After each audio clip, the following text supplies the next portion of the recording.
আমরা সেই শেরেবাংলা ফজলুল হকের উত্তরসূরি। শেরেবাংলা ফজলুল হক এই বরিশালের সন্তান, যিনি জমিদারি প্রথার বিরুদ্ধে লড়াই সংগ্রাম করে এই বাংলার কৃষক প্রজার মুক্তি নিশ্চিত করেছিলেন, জমির অধিকার নিশ্চিত করেছিলেন।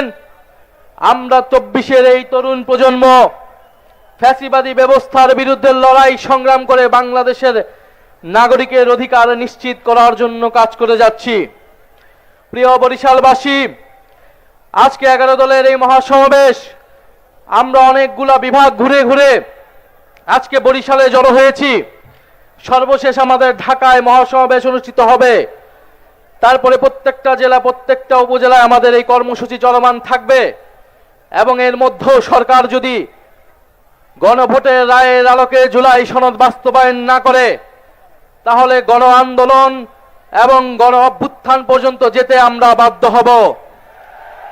আমরা এখনো কোনো কঠোর কর্মসূচি দেই নাই, আমরা হরতাল অবরোধের মতো কর্মসূচি দেই নাই, কিন্তু যে কোনো সময় সেই ধরনের কর্মসূচি দেওয়ার জন্য আমাদের প্রস্তুতি রয়েছে।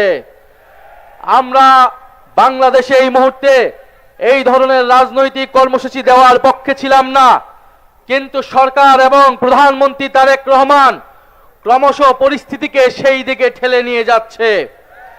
প্রধানমন্ত্রী অনেক ভালো ভালো কথা বলেন, প্রধানমন্ত্রীর মুখে মধু অন্তরে ছলনা।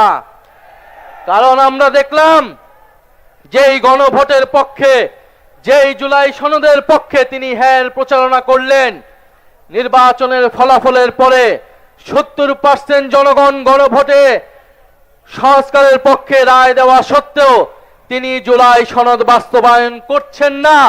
অন্যদিকে মুখে বলে যাচ্ছেন জুলাই সনদ অক্ষরে অক্ষরে বাস্তবায়ন করব। গণ অভ্যুত্থানের সময় আমাদের একটি স্লোগান ছিল, নাটক কম করো প্রিয়। তারেক রহমানকেও বলে দিচ্ছি, নাটক কম করেন প্রিয়। বাংলাদেশের জনগণ আপনাকে ক্ষমতা দিয়েছে মানে এই নয় আপনি যা খুশি করবেন, যেরকম খুশি ছলনা প্রতারণা এদেশের জনগণের সাথে করবেন।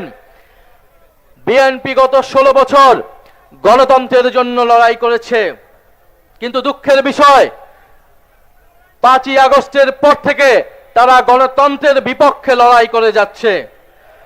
আসল কথা হচ্ছে বিএনপি কখনোই গণতন্ত্রের পক্ষে ছিল না, তারা লড়াই করেছিল ক্ষমতার জন্য। তারা গণ অভ্যুত্থানে আমাদের সাথে কাঁধ মিলিয়েছিল ক্ষমতার জন্য, নিজেদের স্বার্থ হাসিলের জন্য। নির্বাচনের মাধ্যমে ক্ষমতা তাদের কুক্ষিগত হয়েছে। এখন তারা পরিবর্তনের কথা বলে না, এখন তারা সংস্কারের কথা বলে না, এখন তারা 31 দফার কথা বলে না, এখন তারা সংবিধান সংস্কার কমিশনের কথা বলে না, বরং এখন তারা বলছে তারা নাকি কোনোদিনই সংবিধান সংস্কারের কথা বলে নাই। অথচ তাদের 31 দফার প্রথম দফাটি হচ্ছে সংবিধান সংস্কার কমিশন গঠন করা হবে। অতএব সংবিধান সংশোধন কমিটির নামে যে প্রহসন এই জাতির সাথে করা হচ্ছে, শেখ হাসিনা এই ধরনের প্রহসন করে আজকে তার পরিণতি হয়েছে সে দিল্লিতে আছে। বিএনপি সরকারকে আমরা বলে দিতে চাই, সংবিধান সংশোধনের নামে এই ধরনের প্রহসন বাংলাদেশের জনগণ মেনে নেবে না। সংবিধান সংস্কার করতে হবে। যদি আপনারা সংস্কারেও রাজি না হন, আমরা নতুন সংবিধানের দাবি উঠাবো, আমরা নতুন গণপরিষদ নির্বাচনের দাবি উঠাবো। ফলে ভুলে গেলে চলবে না, ঐক্যমত কমিশনে আপনারা ঐক্যমত হয়েছিলেন গণভোটের পক্ষে, সংবিধান সংস্কারের পক্ষে।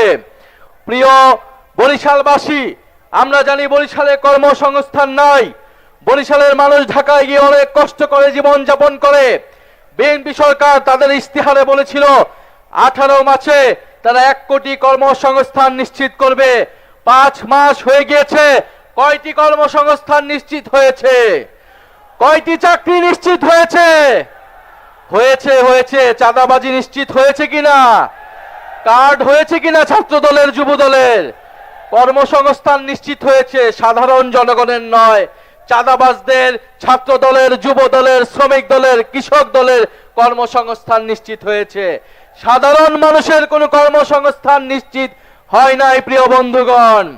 ফলে প্রিয় বরিশালবাসী, আমরা কর্মসংস্থানের জন্য, বিদ্যুতের জন্য, সীমান্তের সুরক্ষার জন্য, চাঁদাবাজি দুর্নীতি নির্মূলের জন্য, এই দেশের স্বাধীনতা সার্বভৌমত্ব নিশ্চিতের জন্য, সর্বোপরি গণতন্ত্র এবং বৈষম্যহীন বাংলাদেশের জন্য আমরা যারা 24-এর গণ অভ্যুত্থান ঘটিয়েছিলাম, গণবিপ্লব ঘটিয়েছিলাম, আমাদেরকে আবার ঐক্যবদ্ধ হতে হবে। আমাদের আবারও রাজপথে সংগ্রাম গড়ে তুলতে হবে। কারণ আমরা মনে করি এই জুলাই বিপ্লব যারা জীবন দিয়েছে, যারা শাহাদাত বরণ করেছে, তাদের আত্মত্যাগকে আমরা কোনোভাবেই বৃথা যেতে দেব না। আজকে 18 জুলাই, কত তারিখ আজকে? 18 জুলাই গণ অভ্যুত্থানের সেই ঐতিহাসিক দিন, যেদিন মীর মুগ্ধ ঢাকায় শাহাদাত বরণ করেছিলেন, শহীদ ফারহান ফায়াজ ঢাকায় শাহাদাত বরণ করেছিলেন। 18 জুলাই শত শত ছাত্র জনতা নিহত হয়েছিলেন, আহত হয়েছিলেন। পাবলিক বিশ্ববিদ্যালয় যখন বন্ধ করে দেওয়া হয়েছিল, আমাদের প্রাইভেট বিশ্ববিদ্যালয়ের ভাই বোনেরা রাজপথে নেমে এই কোটা আন্দোলনকে গণ অভ্যুত্থান থেকে বিপ্লবে রূপান্তর করেছিল।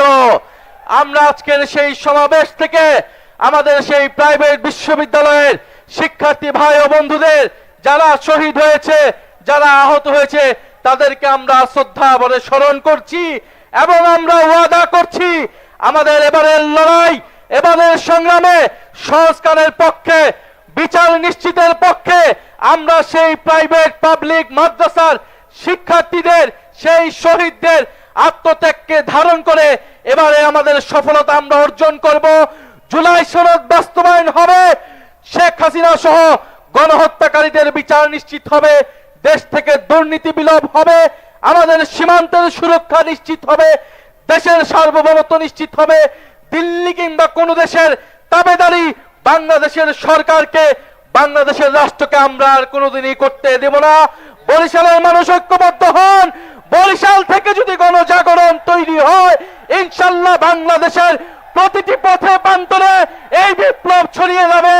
ইনকিলাব, ইনকিলাব, এই ক্ষমতা না জনতা, ইয়া প্রশ্ন সংগ্রাম, ই দালালি না রাজা, দালালি না রাজপথ, গোলামি না আজাদি, ই তুমি কে, আমি কে,